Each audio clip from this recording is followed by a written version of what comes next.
ये टाटा हैरियर गाड़ी है। इसका ब्रेक पैड नॉइस कर रहा है।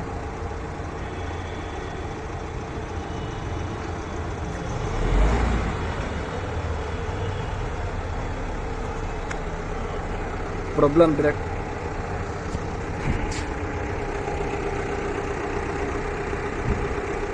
स्पीड करो यार।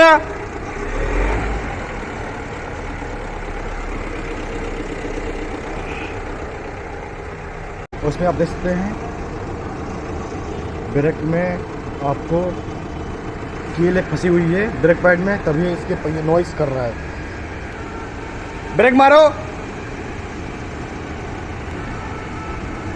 ये देख सकते हैं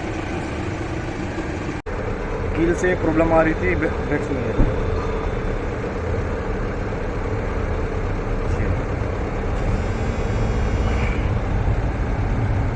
ये आप देख सकते हैं पूरी कील घिस गई है